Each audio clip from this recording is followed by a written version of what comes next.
بسم الله الرحمن الرحيم. الحمد لله رب العالمين، والصلاة والسلام على نبينا محمد وعلى آله وأصحابه وسلم تسليما مزيدا. ثم أما بعد، إخوة الكرام، السلام عليكم ورحمة الله وبركاته.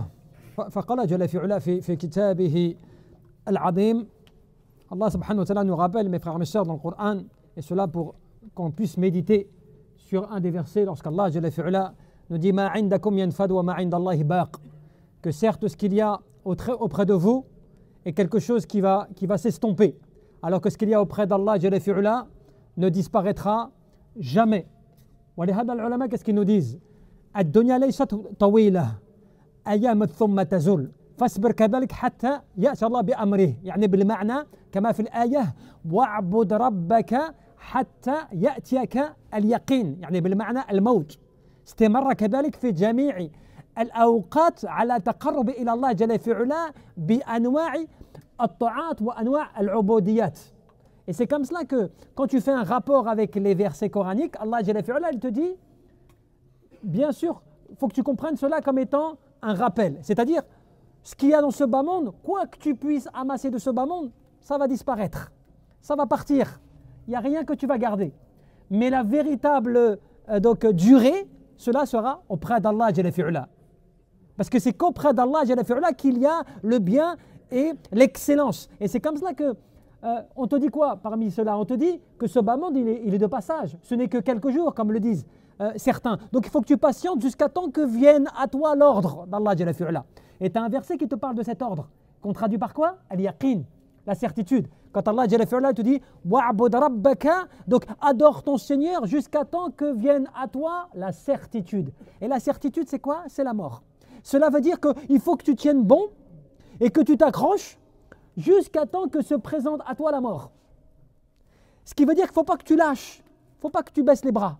Tu adores Allah jalla fi ula jusqu'à temps que vienne à toi la mort. Et cela veut dire, et comment est-ce que tu dois t'accrocher? Comment est-ce que tu dois tenir bon? Eh bien, tu dois tenir bon avec l'adoration d'Allah jalla fi ula. Dans quel but?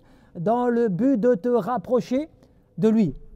Pourquoi cela? Parce qu'Allah jalla fi ula, il t'appelle à cela. Allah jalla fi ula, il ne te dit pas simplement, voilà, dunya c'est cela. Allah jalla, wallahu yad'u ila daris salam. ويهدي من يشاء إلى صراط المستقيم ودار السلام عباد الله هي يعني الجنة فأسأل الله جل في علا أن يجعلنا وإياكم من أهلها آمين رب العالمين. Donc Allah jalla fi ula, il t'appelle à quoi? Il t'appelle à la demeure de la paix. Et regarde comment ce que Allah jalla fi ula t'a appelé le paradis, dar السلام. ولماذا? Pourquoi? Parce que salimatan kadalik min kulli yani tukhsis kadalik ou adha. Allah jalla fi ula, il t'appelle cette demeure la demeure de la paix parce que c'est la demeure dont tu seras épargné de toute difficulté, de tous les maux possibles, de tout le mal. Il n'y a plus rien. C'est pour ça qu'on l'appelle as-salam, c'est la paix totale. Il n'y a plus rien qui vient te perturber. C'est la véritable paix auprès d'Allah jalla fi ula. Simplement l'adorateur d'Allah subhanahu wa ta'ala, il oublie cela. Et donc, quand toi tu œuvres pendant le mois du Ramadan et que tu œuvres bil Qur'an avec l'adoration d'Allah jalla fi ula et la parole d'Allah subhanahu wa ta'ala, tu dois espérer la demeure de la paix. Wallahu yad'u ila al-jannati wa maghfirati bi'idnih. Tu vois, Allah jalla fi ula, il t'appelle à quoi? Au paradis et au pardon, mais par quoi? Par sa volonté. Parce qu'en fait, c'est pas toi qui veux le paradis, hein. C'est pas toi qui veux la récompense d'Allah jalla fi ula. Cela bi'idnih, c'est par la volonté d'Allah azza wa jal. Bi rahmatillahi tabaraka wa ta'ala. Si Allah il veut le bien pour toi, il t'amène vers le paradis, il t'amène vers la demeure de la paix. Et cela, par quel moyen? Par les différentes formes d'adoration, par les différentes formes d'obéissance à Allah jalla fi ula. Et c'est comme cela que kathir min al-ulama as-salihin, beaucoup de pieux te disaient quoi? Al-ibadah ismu jami' li kulli ma yuhibbu Allah wa yarda min al-aqwal wal a'mal al-zahira wa batinah. L'adoration d'Allah jalla fi ula, c'est quoi? C'est pas simplement tu fais tes prières. Hein, je fais mes prières, je jeûne, je donne la zakat et voilà cela. Je fais l'adoration d'Allah jalla fi ula. L'adoration d'Allah, c'est un nom qui englobe l'ensemble de ce que Allah il aime et il agrée. L'ensemble. Que ce soit en termes de paroles ou actes, apparents ou cachés. Qu'est-ce que cela veut dire? Tout ce que je vais faire, avec les actes du cœur, al-khushu', wal-khashya, wal-isti'ana, wal-isti'adha, tout cela, tu vois. Le fait de s'en remettre à Allah Azza wa Jal, Tout cela, c'est des œuvres du cœur. Eh bien, ça rentre dans l'adoration. Comme aussi la prière, le sadaqat, le fait de donner des aumônes, de faire du bien, d'avoir un sourire. Un sourire avec mon frère. C'est une sadaqa, n'est-ce pas? Et une sadaqa, c'est quoi? C'est un acte d'adoration. Parce que quand tu souris volontairement à ton frère, parce que tu veux appliquer un hadith, qu'est-ce que tu es en train de faire? Un acte d'adoration. Parce que tu fais cela pour qui? Lillah jalla fi'ala, pour Allah subhanahu wa ta'ala. Et tout ce que tu vas vouer pour Allah, dans ton cœur où tu recherches la récompense d'Allah azza wa jal, eh bien se transforme en acte d'adoration. Tu vois? C'est pour cela que même quand tu vas réfléchir, hein, je regarde les cieux, la terre, inna fi khalqi as-samawati wal ard wa ikhtilafi al-layli wan nahar la ayatin li ulil albab الذين يذكرون الله قياما وقعودا وعلى جنوبهم ويتفكرون في خلق السماوات والأرض ربنا ما خلقت هذا باطلا سبحانك فقنا عذاب النار. Tu vois, Allah Jalla fi'ala, il te rappelle à travers ces versets que même quand je vais m'arrêter pour regarder un petit peu le soleil, comment est-ce que les nuages ils sont faits, c'est extraordinaire. Comment la nuit, les étoiles et les astres, comment tu vois avec la lune et le soleil, l'alternance entre les deux, le jour et la nuit. Et que tu commences à réfléchir, comme quand Allah Jalla fi'ala dit assis, debout ou allongé sur le côté, je commence à réfléchir sur la création des cieux et de la terre. Eh bien là, je suis en train de faire un des plus grands actes d'adoration. Donc beaucoup de gens, ils manquent à l'adoration d'Allah Jalla fi'ala à beaucoup de moments. Des fois, toi, tu es dans le bus, tu es en voiture ou autre, n'est-ce pas? Tu es là comme ça, tu ne sais pas quoi faire. Tu me dis, ouais, je ne peux rien faire, je suis en train de conduire. C'est vrai. Mais quand tu réfléchis imaginons la création d'Allah azza wa jal, tu réfléchis à comment les gens arrivent à véhiculer maintenant aujourd'hui grâce à des voitures électriques, une science qui s'est développée avec les décennies, au point que l'être humain aujourd'hui maintenant, il exploite des moyens technologiques très puissants, très élevés. Mais tout cela, ça ne vient pas de l'être humain. C'est Allah Jalla fi'ala qui accorde sa science comme il le veut au fur et à mesure. Et tu profites comme cela des bienfaits. Il y a 20 ans, 25 ans, il n'y avait pas de téléphone portable comme cela avec les tablettes. Les jeunes, ils ne pouvaient pas faire ce qu'ils font maintenant là. TikTok, Instagram et la totale. Il n'y a pas de cela. C'était le truc à touche, la Ericsson. Et le Minitel. Vous n'avez pas connu le Minitel? Qui connaît le Minitel parmi les jeunes? Vous ne connaissez pas le Minitel? C'est l'ancêtre de l'Internet, le Minitel. Un écran tout noir écrit en jaune. Tu vois? Subhanallah. Regarde comment ça s'est développé. Mais ce n'est pas l'être humain qui développe.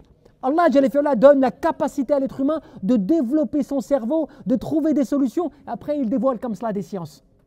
Toi, normalement, tu devrais réfléchir comme cela en te disant, subhanallah, si Allah Jalla fi'ala, il le voulait, on pourrait avoir des solutions à tout, des remèdes sur tout. Une maladie dont on ne trouve pas le remède, Allah Jalla fi'ala, s'il veut, demain, il donne le remède comme cela. Tu vois? Alhamdulillah. Donc tout cela t'amène à réfléchir à l'adoration d'Allah Azza wa Jal, à te dire, subhanallah, فما أوتيت من شيء فمتاع الحياة الدنيا وما عند الله خير وأبقى للذين آمنوا وعلى ربهم يتوكلون.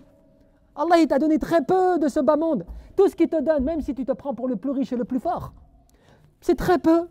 En réalité, le meilleur il est auprès d'Allah Azza wa Jal. Donc il faut que tu recherches cela même quand tu es jeune. Surtout quand tu es jeune. Quand tu es jeune, tout ce que tu peux acquérir, subhanallah, en termes de bienfaits d'Allah Jalla fi'ala pour augmenter tes barakat, tes bénédictions d'Allah Azza wa Jal. Plus tu es jeune et plus tu vas vers Allah Azza wa Jal, plus Allah il t'évolue comme cela dans l'adoration d'Allah subhanahu wa ta'ala, dans les bienfaits d'Allah Azza wa Jal. C'est pour ça qu'il te dit que ce que tu as de ce bas monde, c'est peu. Min al-mal wal banin wa ghayru dhalik, tout cela, les enfants, l'argent, tout cela, ce n'est rien. Tout cela, c'est plutôt des bienfaits à vous dans ce bas monde, c'est tout. C'est des choses qui vont disparaître, qui sont rapides comme cela. Mais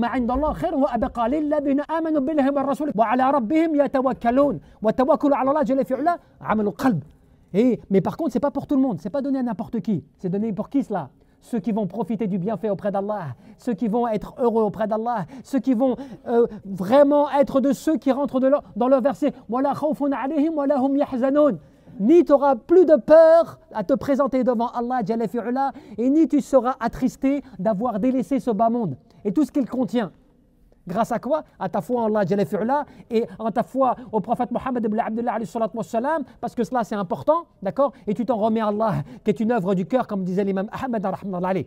Une œuvre du cœur, de t'en remettre à Allah Jalla fi'ala, tu vois? Et cela, le croyant donc, il ne doit pas oublier Dar es-Salam, la demeure de la paix. à laquelle Allah il t'invite, il t'appelle à cela. Mais Allah il t'invite au paradis et à son pardon. Hein?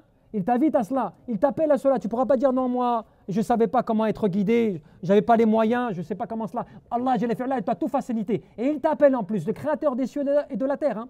Il t'appelle, subhanallah al-azim, au paradis, au pardon, à tout cela pour que toi tu reviennes, avec sincérité à Allah et que tu profites de cela. Donc tout cela pour dire quoi, mes frères et mes sœurs? C'est pour dire que c'est maintenant là, profites-en pendant le mois de Ramadan, pendant ces nuits bénies comme cela, tu as tous les moyens entre tes mains pour te faire pardonner, pour essayer d'accéder à cela parce que toutes les portes du paradis sont ouvertes.